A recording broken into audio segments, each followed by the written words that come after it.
আজ সেপ্টেম্বর মাসের 2 তারিখ। সেই হিসেবে প্রকৃতিতে এখন শরৎকাল,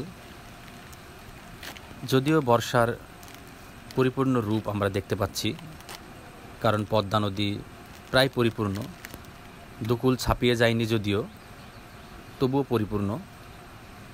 নদীতে প্রচুর স্রোত, সঙ্গে কচুরিপানা ভেসে যাচ্ছে। এখানকার স্থানীয় জেলেরা তাদের নিজস্ব পদ্ধতিতে মাছ ধরার চেষ্টা করছে। শুনলাম তারা নাকি ইলিশ মাছ ধরার চেষ্টা করছে।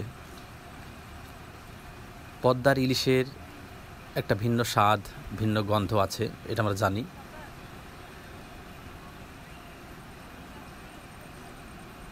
যদিও এখন শুনলাম যে খুব বেশি ইলিশ তারা পাচ্ছে না, তারপরেও দেখি 2-1টা ইলিশ পাই কিনা। আসলে মাছ ধরা খুব ধৈর্যের কাজ, ধৈর্য না থাকলে মাছ ধরা যায় না।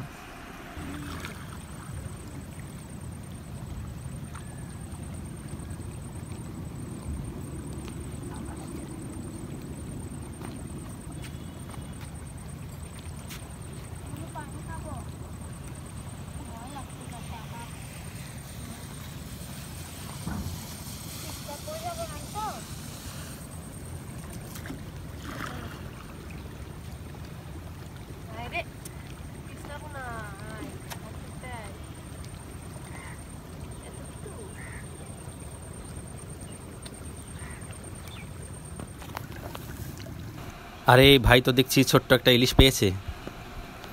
যাক, অবশেষে ধৈর্যের ফল পাওয়া গেল, একটা ইলিশ অন্তত ধরা পড়লো।